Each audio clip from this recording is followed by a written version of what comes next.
Gue gak siap ton nyeritain ini ton, soalnya ini serius banget. Soal Ya, bapak tetangga, oh, tetangga itu iya, apa? Dia kenapa dia?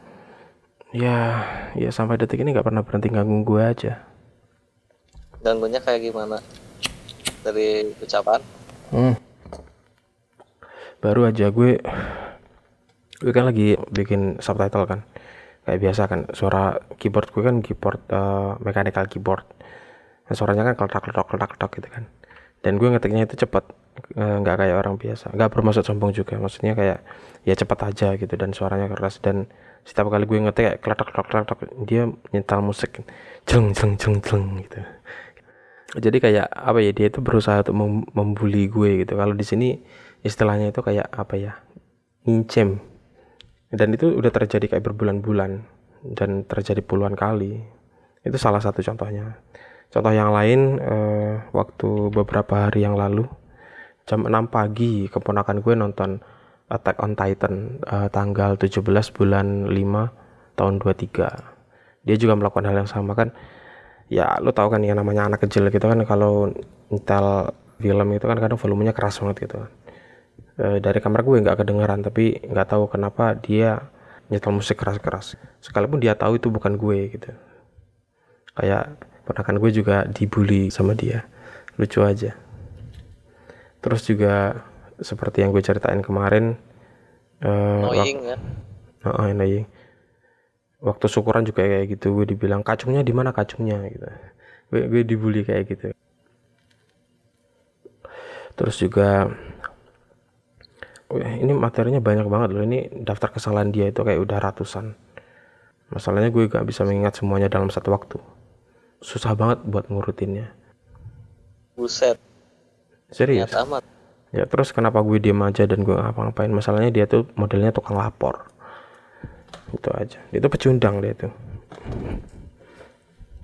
Dan waktu lu serius mau dengerin ini dari awal, ini soalnya materinya banyak banget loh, Iya sok. serius. Gue mulai ya. Ya. Ini kembali ke tahun 2016 yang lalu. Ini kejadian pertama yang paling gue inget, waktu gue jemur gabah di lantai atas. Waktu jemur gabah itu sekitar jam 8 pagi. Waktu itu gue minum obat karena penyakit gue sedang kambuh, dan obatnya itu tergolong obat keras. Dan gue belum sarapan apa-apa waktu itu. Jadi kayak baru jemur kayak 2 karung gitu aja, badan gue udah basah keringat. Gue dibully waktu itu sama dia. Kayak cah bagus kayak gitu. Padahal habis jemur gabah gue keluarin HP. Terus gue foto-foto hasil jemuran gue.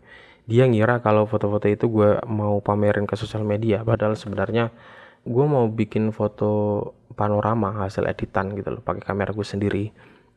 Ceritanya itu waktu itu kayak gitu. Tapi waktu gue keluarin HP, waktu gue foto-foto itu, dia ketawa wah gitu. Kayak jemur gabah aja mau lu pamerin ke sosial media. Ini bukan ke sosial media kan. Ini mau gue gabungin jadi satu gitu. Mau jadi foto panorama yang rasionya 3:1 itu. Terus ini tahun gue skip, sebenarnya ada beberapa lagi tapi gue nggak begitu ingat. Tahun 2017, jam 10 malam, waktu gue bersihin jendela pakai tisu basah. Terus istrinya bilang bersih-bersih kok jam segini. Terus gue dimaki bocah goblok kayak gitu.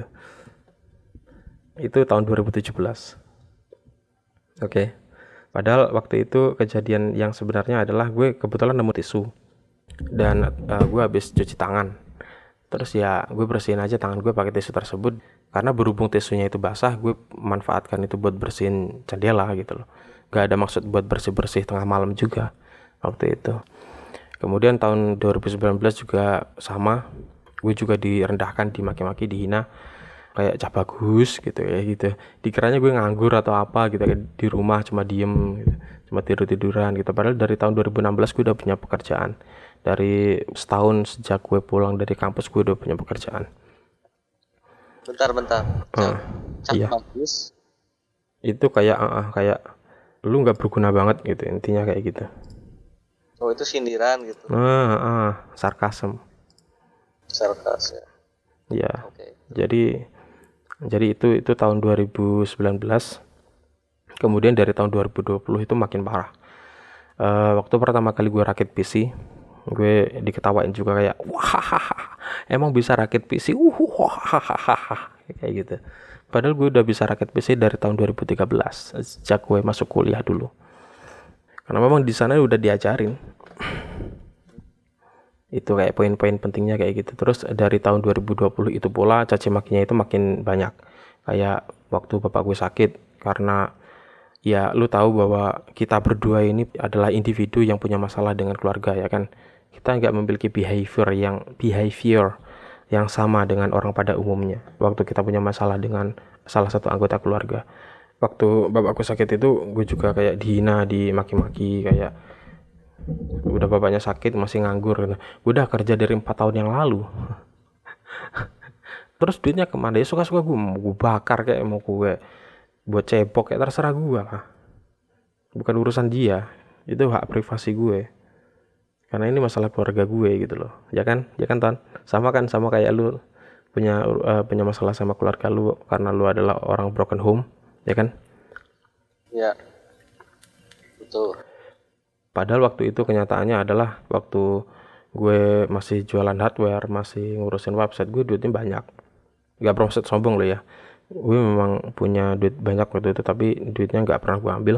Mungkin sedikit banget yang gue ambil, karena gue bagi-bagi ke orang-orang yang menurut gue membutuhkan. Kayak teman gue yang mau nikah gitu, yang sekarang udah punya anak, kayak gitu. Gue ngakunya sih gue udah punya pekerjaan lain yang gajinya lebih besar, jadi proyek ini duitnya lu ambil aja gitu. Gue ngakunya biasanya kayak gitu. Itu dari bertahun-tahun, dan gak ada satu orang pun yang tahu kecuali dia.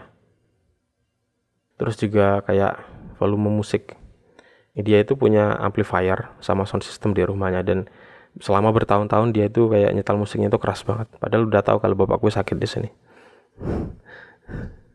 Itu. Terus juga, oh ya, gue kan punya YouTube kan, dan yang namanya belajar gitu kan, udah bertahun-tahun di kamar dan udah lama banget gak ngomong. Gue belajar ngomong lagi di depan mikrofon, tapi susah banget itu, seriously susah. Padahal gue dulu mau menguasai public speaking juga, di kampus diajarin juga, maju di depan kelas juga, presentasi di depan kelas juga udah berkali-kali, udah gak kehitung jumlahnya, dan gue juga dapat prestasi yang gak main-main juga, gak bermaksud sombong sih. Terus ya setiap kali gue belajar ngomong kayak dibully sama kayak setiap kali gue salah ngomong itu kayak kayak gitu bisa kayak gitu ngebulinya selama 2016. Ya Posisi rumahnya dempetan. enggak, gini, dia tuh rumahnya itu berhadapan dengan rumah yang ada di sebelah gue. Oh ya. Ya Iya. Agak sungsang dikit gitu. ya nggak tahu apa istilahnya, pokoknya kayak gitu. Jadi dari tahun 2016 sampai tahun 2020 itu masih gue sabarin, tapi dari tahun 2020 itu sampai ke tahun 2022 itu caci makinya, menghinanya itu makin banyak, sampai gue catat itu sekitar Agustus itu sudah 470 kali. Anjir. Kenapa gue bisa dapat angka 470 itu? Karena memang awalnya gue nggak berniat untuk mengoleksinya sama sekali, gitu loh. Tapi ketika gue mulai menyadari bahwa dia mencaci maki, merendahkan gue itu udah puluhan kali, gue kayak punya kebiasaan untuk melanjutkannya, gitu loh. Ya, jadi summary-nya dari tahun 2016 itu sampai tahun 2020 gue masih sabarin karena renggang gitu, kayak bulan ini dia maki-maki gue, kayak merendahkan gue, ngetawain gue, tapi bulan depan belum tentu. Terus bulannya depan lagi dia melakukannya lagi, kayak gitu. Tapi tahun 2020 itu caci makinya itu makin parah. Dan sekarang sudah hampir setiap hari. Pada tahun 2021 gue berhenti bikin YouTube karena mulai malas gue. Setiap kali gue rekaman gitu selalu diganggu. Dan dia juga muter musik itu keras-keras. Jadi gue berhenti karena gue udah gak punya semangat lagi, karena gue dimaki-maki, dihina, kayak gitu. sampai puncaknya tahun 2022 bulan Agustus awal. Gue waktu itu seharian kerja ngetik dari pagi sampai pagi lagi. Dan lo tahu kalau gue kurang tidur itu badan gue panas kan, gue pernah bilang kan itu kemarin. Gue 1 hari penuh itu nggak tidur, dan dia tahu itu karena dia mulai tahun 2022 itu hampir kayak tiap hari dia merhatiin semua kegiatan gue. Oke, jadi dia pasti tahu gitu kalau gue ngetik dari pagi sampai pagi lagi. Yo. Karena 1 hari itu gue nggak tidur sama sekali dan badan gue mulai panas. Dan setiap kali gue mau tidur, dia nyetel musik keras. Gue jadi nggak bisa tidur. Lebih dari 1 hari gue nggak tidur waktu itu. Nggak tidur sama sekali dan badan gue udah mulai panas. Gue awalnya kayak setengah curiga gitu waktu jam 7 pagi itu. Apa kayak dia tuh nantang apa gimana, apa cuma kebetulan gitu. Gue pikirnya kayak gitu. Dan sekitar jam 1 siang, gue coba nyetel musik terus sambil rebahan. Dia nyetel musik lagi. Kemudian gue coba lagi jam 3 sore. Terus dia muter musik lagi. Dan sampai sesore itu gue nggak makan apa-apa dan gue cuma minum obat. Dan badan gue mulai panas banget waktu itu. Dari dada sampai ke leher. Dan jam 3 itu gue udah pandangan udah nggak jelas. Usus gue isinya obat semua dan badan gue panas banget dan obatnya nggak berasa sama sekali. Gue samperin dia jam 4 sore karena dia lagi pegang piring. Gue banting piringnya, terus gue tendang kepalanya. Dia langsung lari buru-buru pegang HP, bilang ini kasus penganiayaan ini bisa dilaporkan ke polisi gitu, kayak gitu. Dianya ya kayak pura-pura nggak tahu apa-apa gitu. Dia ngomongin baik-baik apa nggak bisa gitu. Gue nggak di sini tidur 2 hari loh, ngomong baik-baiknya di mana? Badan gue udah panas banget dan perut gue isinya obat semua. Tangan gue aja gemeteran dari jam 1 siang. Triggernya apaan lu nyamperin dia? Karena gue gak diizinin tidur. Udah sehari gue ngetik, gue kerja seharian dari pagi sampai pagi. Waktu paginya gue mau tidur, dia nyetel musik. Dia nyetel musiknya keras banget. Sampai sekeras apa sih? Lu di sebelahnya, lu gendong bayinya itu tidur, dia langsung nangis. Sekeras itu. Dia pakai full volume, pakai amplifier dan sound system. Kemudian awal September istrinya jadi gila. Dia kayak, lo tahu kan waktu gue lagi ngomongin sama temen gue masalah perempuan itu kan, lo tahu? Nah itu yang nyebarin istrinya. Dia bilang kalau gue itu benci sama perempuan. Padahal waktu itu ceritanya bukan seperti itu. Kan gue pernah cerita waktu itu. Nah di awal September istrinya itu menggila. Apa ya, kayak gitu. Gue nelpon teman kayak sekarang ini, terus dia menguping pembicaraan orang lain, terus karena mungkin dengarnya sepotong-sepotong dia sebar-sebarin satu kampung. Nah waktu istrinya sebar-sebarin berita buruk tentang gue itu, awalnya gue bener-bener gak menyadari selama kurang lebih 2 minggu. Sebenarnya gue mulai curiga sejak hari pertama. Kenapa kok setiap kali gue bangun tidur kok kayak abis ada rame-rame gitu. Kayak gue ngerasa kayak ada beberapa orang kayak ngomongin gue, tapi kok setiap kali gue bangun kayak gue duduk-duduk bakar rokok, kayak tiba-tiba kok jadi tenang gini ya. Kemana rame-rame tadi gitu. selama beberapa hari gue kayak gitu. Jadi gue kayak curiga gitu. Ini abis ada apa ya gitu. Terus suatu hari nyokap gue dimaki-maki sama tetangga yang lain. Kayak, anak lu banci gitu. Siang-siang sekitar pukul 1 siang dibilang anak lu banci. Loh kok gue bukan banci. Terus gue harus apa ini supaya bisa membuktikan gue ada apa ini sebenarnya. Gue bingung gitu waktu itu. Jadi gini, trik istrinya itu kayak gini. Dia nunggu gue tidur dulu, baru setelah gue tidur dia nyebar-nyebarin sesuatu yang gue omongin sama teman gue di telepon kemarin hari. Kayak gitu triknya ya. Jadi wajar aja kalau gue nggak tahu apa-apa awalnya. Dia tahu lu nelpon? Karena mereka berdua itu kompromi. Mereka itu berusaha untuk menyerang gue, kayak berusaha memfitnah gue dan lain sebagainya. Mereka dua-duanya itu tahu, tapi nggak ada yang mau ngaku sama masyarakat gitu loh. Jadi gue ulangi lagi, awalnya gue bener-bener gak tahu apa yang terjadi. Karena ini kayak prasangka, kayak perasaan gue, kayak setiap kali bangun tidur kok habis ada kayak rame-rame, ada apa ya gitu. Oh ternyata triknya kayak gitu. Jadi dia itu kayak suami istri itu nunggu gue di depan rumah, nunggu gue lagi ngapain gitu, kayak bayangin di belakang tembok gitu. Nunggu gue kalau gue kiranya kayak udah tidur gitu, dia naik motor, dia muter satu kampung ngomongin dari satu rumah ke rumah yang lain ngomongin gue. Kayaknya dia itu benci sama perempuan, dia itu ngejelekin perempuan. Padahal konteksnya waktu itu bukan seperti itu, gitu loh. Jadi ini fitnah. Oke. Gue bahkan punya kakak di kampus, orang yang gue sebut kakak, dan dia lebih pintar daripada gue. Dan dosen-dosen yang ngajak gue jadi asisten dosennya itu kebanyakan perempuan, dosen perempuan. Jadi nggak mungkin gue benci sama perempuan. Lagi pula itu nggak masuk akal. Kayak gitu. Tapi ketika gue mulai sadar dan dia kayak istrinya itu datang ke rumah gue langsung kayak marah-marah gitu, pura-pura beli gitu, tapi marah-marah gitu di depan bapak gue yang udah sakit 2 tahun nggak bisa jalan. Setiap kali gue dengar suaranya gue turun karena kamar gue itu ada di atas. Setiap kali gue dengar suaranya itu gue berusaha untuk turun, sebenarnya ada apa ini, gue berusaha untuk melihat. Tapi setiap kali gue turun dia udah nggak ada, dia udah pergi naik motor. Jadi dia tuh biasanya pura-pura beli gitu, terus marah-marah di rumah gue, kayak ngelabrak gitu, kayak maki-maki, bu anakmu itu lo begini, kayak sekali 2 kali gue pernah dengar dia bilang kayak gitu, dia teriak kayak gitu. Tapi ada satu hari di mana dia kepergok, nggak bisa, belum barangnya itu belum kebeli, tapi gue udah turun, gue lihat mukanya, matanya itu hitam banget, dia jarang tidur dia, udah hampir gila pula, kasian. Dan dia itu nggak berani ngomong apa-apa, cuma nunduk doang. Nggak kayak waktu gue lagi di kamar gitu, yang waktu dia nggak berpikir kalau gue akan turun gitu. Dan ketika gue turun dia malah nggak ngomong apa-apa gitu. Dan itu kayak terjadi selama beberapa waktu.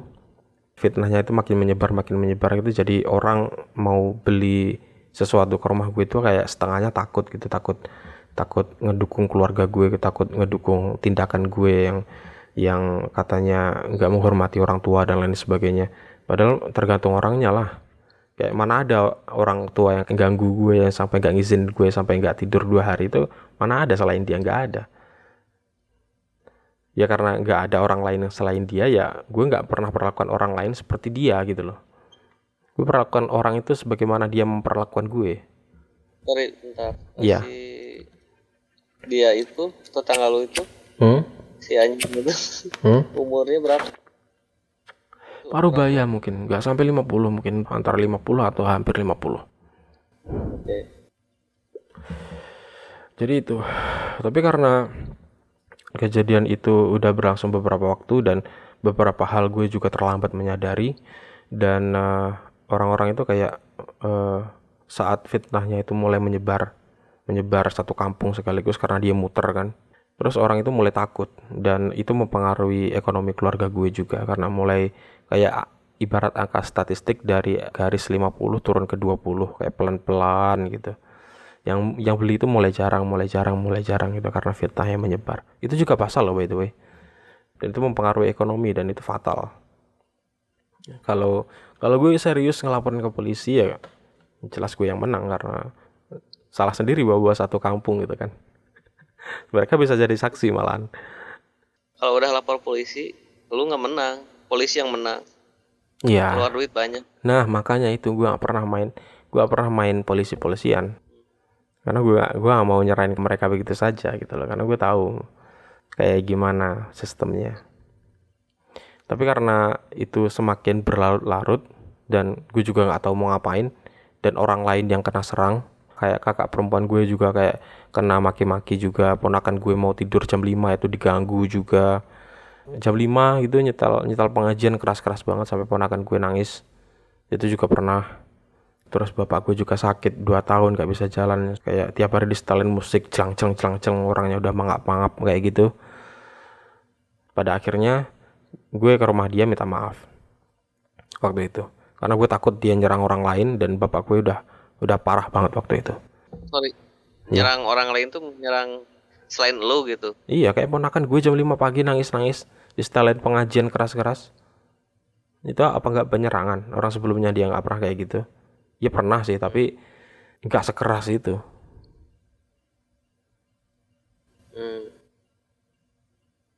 Ya, jadi gue sebelum melanjutin gue menanya sesuatu, apa itu tindakannya bener? Karena gue nggak suka orang lain diserang soalnya. Gue bener-bener nggak suka. Kayak setiap kali gue berurusan sama orang, gue nggak perlu jelasin itu karena gue pikir dia itu sudah cukup mampu untuk berpikir bahwa menyerang orang lain itu bukan tindakan yang etis. Iyalah, kalau apalagi kalau nggak ada sangkut pautnya. Dan mereka itu juga nggak tahu apa-apa sama sekali. Soal gue dicaci maki, dihina dari tahun 2016.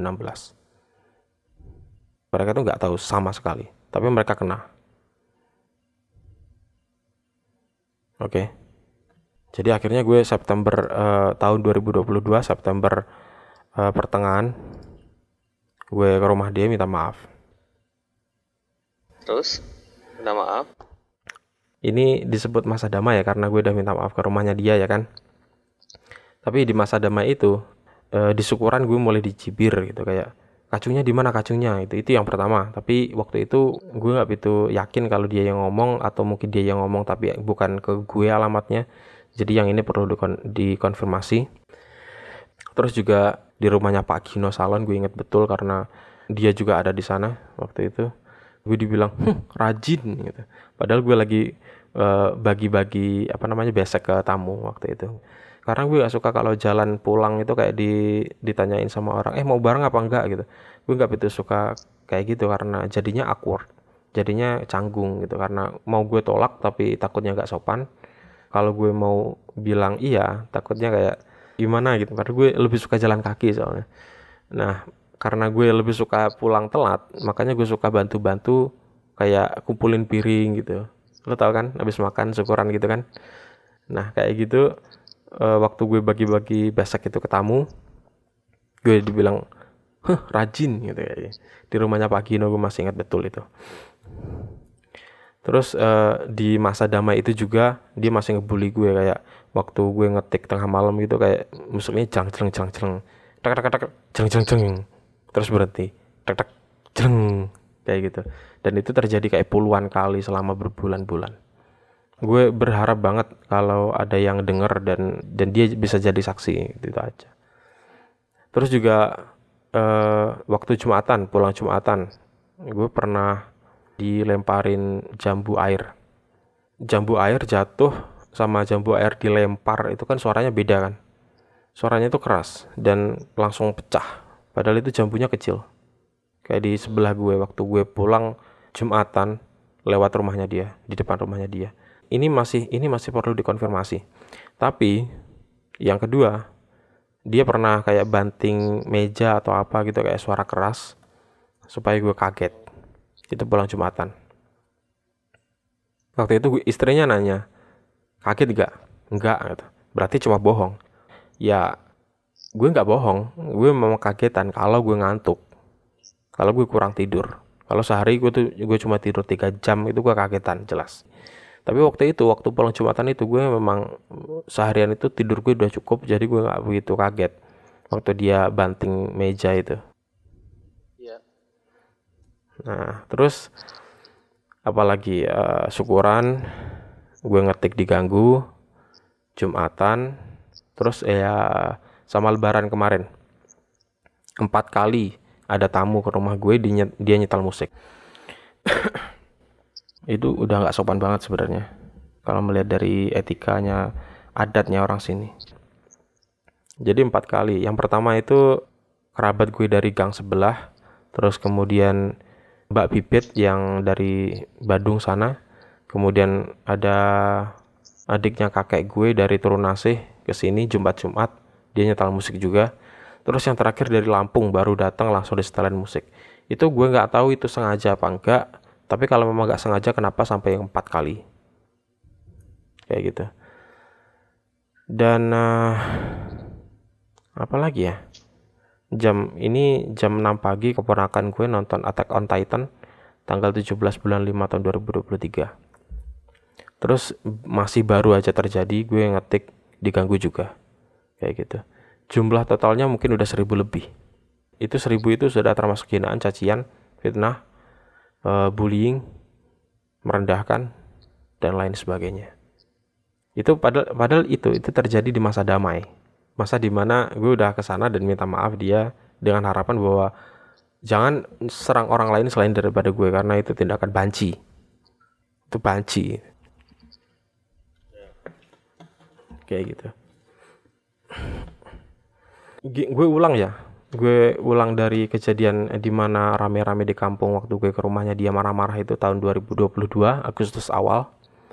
Waktu gue sore-sore ke rumahnya dia, besok harinya itu ada beberapa orang datang. Kemarin rame-rame ada apa? Oh, Wawan ngamuk-ngamuk, katanya gue nggak suka gue nyetel musik keras-keras gitu. Dia ngomongnya itu nggak lengkap. Waktu dia bilang ke orang itu, dia bilangnya cuma masalah musik keras-keras. Padahal gue memang nggak diizinin tidur 2 hari waktu itu. Dia motong cerita. Play victim. Ya pura-pura nggak bersalah gitu, pura-pura jadi korban. Padahal sebelum gue ngamuk ke sana, gue udah beri dia peringatan setidak-tidaknya 2 kali. Tapi nyatanya sampai detik ini nggak berhenti. Dari tahun 2016 sampai tahun 2023, berapa tahun? 7. Dan sampai detik ini pun masih ganggu gue. Gue sampai pindahnya itu sampai ke lokasi ketiga loh. Dari kamar gue ke ruang bawah yang lantai bawah, kemudian ke rumah kakek gue. Dan sampai detik ini pun masih diganggu. Gue harus cerita ini ke satu kampung atau gimana? Daftar kejahatannya dia ini. Biar orang kampung itu bisa jadi pihak ketiga atau apa begitu. Ke RT paling. PRT udah ngomongin dia berkali-kali. Jangan diterusin. Biarin aja. Dia gak pernah ganggu siapa-siapa, biarin aja. Tapi nyatanya dia gak pernah berhenti. Malah bawa kerabat-kerabatnya beberapa kali. Kerabatnya gak percaya. Ya gue gak ngapa-ngapain juga kan. Gue tengah malam baca PDF loh. Dia mati gitu. Ini anak ngapain? Dia kerjanya bohongan apa enggak itu. Ya bodo amat, suka-suka gue. Kalau kerja kok gak ngetik. Ya emang harus ngetik ya. Mau ngedit video, ngedit audio, ngedit foto itu gak perlu ngetik. Ngerender bahkan cuma nunggu doang. Berjam-jam pun. Kalau kejadian kayak gitu nih Pak gua, beda lagi cerita. Sombong atau sodago pasti beda cerita. Iya, kalau kayak lu gimana? Kalau versi lu? Gua ini impulsif, eksplosif lah. Kalau udah kesel banget, nggak bisa nahan kayak lu. Lu sih salut gua, sabar segitu mah. Gue sebenarnya gini Ton, gue nggak tahu gue ini sabar apa enggak. Gue cuma kayak memperlakukan orang itu sebagaimana dia memperlakukan gue, itu aja. Gue ini cermin buat orang lain. Gue nggak tahu itu sabar apa enggak. Nah, gue tanya, itu cuma ke lo doang atau ke orang lain ngelakuin hal yang sama? Sebenarnya gini ya, karena gue tadi bilang kan sifat kan. Kerabat gue yang mana di depan rumah gue, pas di depan rumah gue itu suka karaokean. Dia cewek. Dia suka karaokean dan pernah satu kali dia karaoke itu dia juga ngebully gitu. Dia nyetel musik keras-keras karena dia nggak suka sama suaranya. Pernah ada satu hari kayak gitu. Lo tau nggak Blackpink, band Korea, band girl Korea kayak gitu. Tataran ta terus dia ngebully kayak ayo gitu.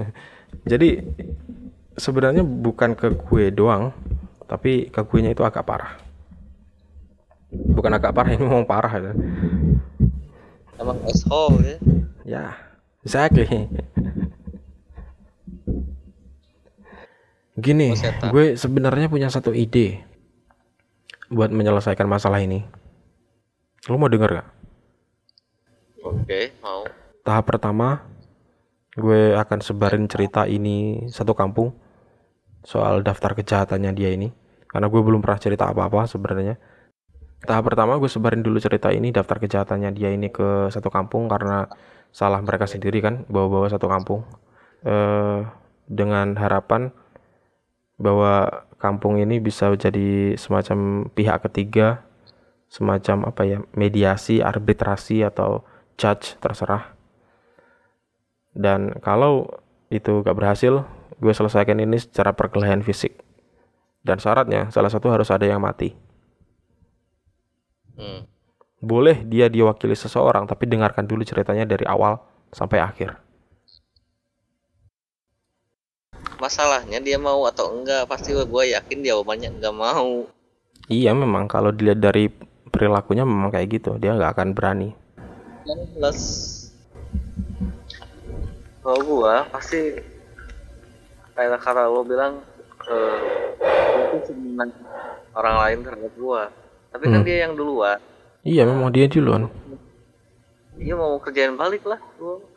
Kalau jadi gue, kalau dengan dihajar nggak kapok, tarung sampai mati nggak mau, ya kerjain balik gitu. Gue mah nggak suka cara-cara kayak gitu, kayak ngerjain kayak gimana. Gue cuma permintaan gue cuma satu, gue nggak suka diganggu. Gue nggak pernah ganggu siapapun seumur hidup. Ya. Kalau gue pasti udah pas juga ada cerita, udah habis itu orang. Kalau caranya kayak gitu, gue yang terkesan jadi kayak antagonis, padahal gue nggak pernah ngapa-ngapain. Gue cuma nggak suka ganggu hidup orang karena gue punya kesibukan sendiri dari dulu bertahun-tahun, dan gue cuma nggak suka diganggu aja. Kayak dia udah menghina gue, mencaci maki gue, merendahkan gue dari tahun 2016. Sebelum gue ngamuk, udah gue kasih peringatan. Terus kemudian di awal Agustus gue ngamuk-ngamuk karena 2 hari gue gak diizinin tidur. Terus kemudian waktu ada orang nanya, ada apa tadi kok rame-rame, dia motong cerita, katanya gue gak suka dia nyetel musik keras-keras, padahal detailnya gak diceritain. Dia motong-motong cerita seolah-olah dia itu korban. Kayak pantas saja dari hari pertama gue nunggu orang nanya gue, kok gak ada yang nanya gitu. Ternyata gue difitnah katanya gak menghormati orang tua gitu. Angel. Oh iya, satu lagi. Gue belum nyeritain satu bagian kayak ini.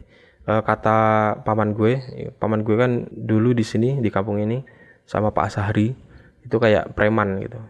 Itu bukan preman sebenarnya, cuma kayak kalau ada orang yang gak bener disamperin gitu. Dia cerita kalau orang yang gue maksud ini sebenarnya gak lebih dari sekedar badut. Dia cuma kayak bahan tertawaan aja satu kampung. Dan Pak Sahri itu juga kena hasutannya dia. Pak Sahri pernah ngeliatin gue kayak, masa sih anak kayak gini gak sopan sama orang tua gitu. Ya kan Pak Sahri gak pernah jahatin gue, kenapa gue jahat sama dia, kan gak masuk akal.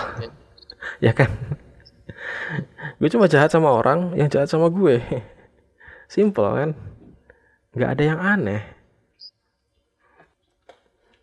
Tapi serius, cerita paman gue itu memang melengkapi teka-teki dari semua ini. Kayak dia selama ini hidup dibully jadi tertawaan orang dari kecil, dan dia ingin balas dendam ke orang yang seperti gue, yang mana itu kesalahan besar. Harusnya kalau udah punya anak kan harusnya jadi suri tauladan gitu kan, jadi contoh. Dia malah nyebarin kebencian, menghasut, fitnah.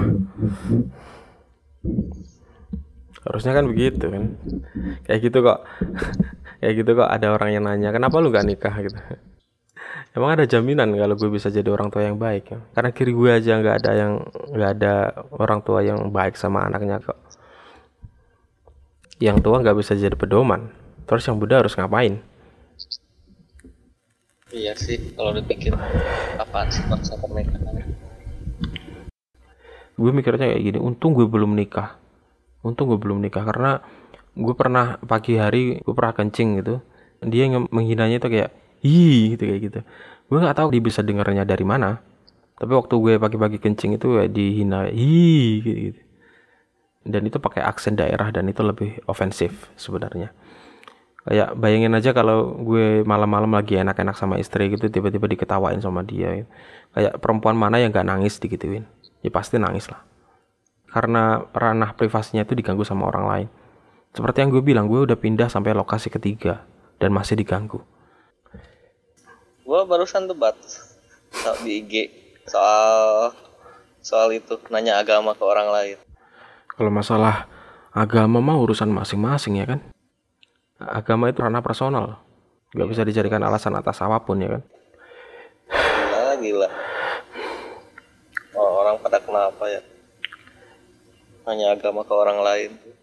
Padahal itu ranah privasi.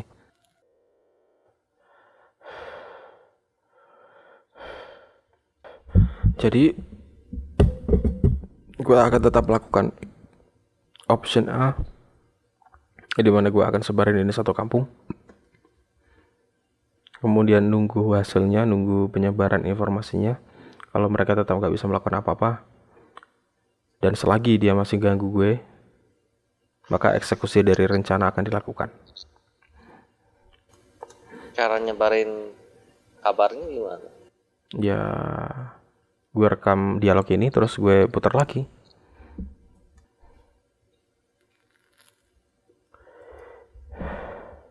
Ya kan, Ton? Lo gak sadar ya kalau gue rekam dari tadi? Enggak. Ya udah, itu sekaligus izin. Gak apa-apa kok, nama lu bukan nama asli juga. Uton itu bukan nama asli kan? Nama panggilan. Iya, makanya gak ada orang yang tahu, gak ada orang yang bisa nyari lu lewat search box di Google ataupun di Facebook ataupun di Instagram atau apapun. Lu gak akan bisa ditemukan. Exactly. Gue menjaga privasi lu karena lu bukan bagian daripada masalah ini, itu aja. Gak apa-apa kok kalau memang ada beberapa bagian yang gak suka lu, gak suka gue publikasi, gue bisa potong nanti. Gak apa-apa, atas seizin lu, karena memang lu punya hak untuk itu. Gak usah sih, gak perlu. Gimana, udah mantep gak caranya? Ya mantep kalau setuju. Kalau dia setuju ya mantep. Lu tahu sebenarnya kalau dia kemungkinan besar memang gak berani. Tahu banget. Ya. Dari cerita udah ketakar. Ya, udah ketahuan. Banyak soalnya orang kayak gitu banyak. Termasuk kakak ipar gua. Kalau mau tahu, gua punya kakak ipar kayak gitu. Ngebully lo? Ya ngebully sih kadang, cuman lebih ke meremehkan. Karena gaji lo kecil gitu ya? Esol aja gitu emang orang. Ya kayak gitu memang banyak sih. Makanya gue nggak suka duit, karena gue nggak suka memandang derajat orang itu berdasarkan gajinya. Itu sama sekali nggak benar. Orang itu lebih terhormat sekalipun dia miskin. Makanya kalau sebelum gue tahu kalau bapak gue sakit, gue kasih duit ke orang yang menurut gue pantas untuk menerimanya. Salah satu alasannya itu. Gue nggak suka melihat orang berdasarkan duitnya. Oh iya, gue baru inget. Dia kan tahun 2022, jarak sebulan atau 2 bulan begitu sejak gue marah-marah ke rumahnya dia, ngamuk di rumahnya dia. Dia berusaha untuk mengumpulkan anak muda ke rumahnya dia. Terus dia cerita versinya dia itu yang sepotong-sepotong itu. Dan gue sempat beberapa kali dengar katanya gue mau disamperin di rumah gue, di kamar gue. Katanya komputer gue mau dipukulin sampai hancur. Terus pernah juga katanya gue mau diseret di kamar, dipaksa untuk minta maaf. Gue juga pernah dengar kayak gitu. Gue mah cuma nyengir aja. Kayak lu pikir gampang apa nyerang gue di markas gue sendiri? Di kamar gue itu pasti ada 2 barang yang gak ada. Gunting sama obeng. Gunting buat motong kabel, obeng buat ya ngobeng. Kalau nusuk perut itu lu bisa fatal loh itu. Sama sekali gak mudah loh nyerang gue, serius. Sekalipun dikeroyok. Orang gue gak makan 7 hari aja gue masih hidup. Gak gampang sama sekali. Ini bukan gue sombong atau apa. Lu nggak salah apa-apa. Karena gue berpikir kalau si anak muda tersebut dia nggak salah apa-apa, dia cuma dihasut. Jadi ya itu, gue pernah dengar ada sekumpulan anak muda yang mau nyamperin gue, diikat, diseret, dipaksa untuk minta maaf. Gue pernah diancam buat ditabrak gara-gara hasutannya dia ke anak-anak muda itu. Gue juga pernah. Terus apa lagi? Oh iya, karena suara keyboard gue katanya berisik, katanya PC gue mau dipukulin sampai hancur gitu. Ya pernah. Ya malah seru sih, maksudnya kalau dari sudut pandang gue loh ya, Iya malah seru sih. Maksudnya ya kita lihat aja siapa yang sekarat gitu. Lu menantikan itu kan, lu pengen itu kan. Iya memang gue pengen itu, gue malah menantikan itu. Gue tahu lah perasaan lu. Gue udah lama gak bertarung, udah lama ngerusak badan gue sendiri, jadi ya kemungkinan buat menang itu makin kecil itu tiap tahun. Karena memang gue sengaja merusak badan gue sendiri selama bertahun-tahun. Tapi kalau kayak gitu gue jadi semangat lagi. Kayak ada 2-3 orang anak muda yang berusaha untuk mengikat gue di kamar gue sendiri. Lu pikir gampang?